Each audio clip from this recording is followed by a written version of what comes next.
sitaw.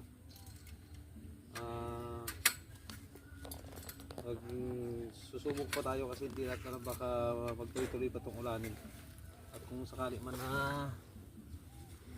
na uminit na, magdidilig na tayo ng mano-mano mga idol. Meron naman tayong tubig.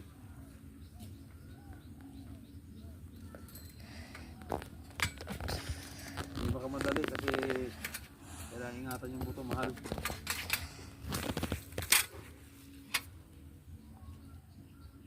Isa lang pati. Agay.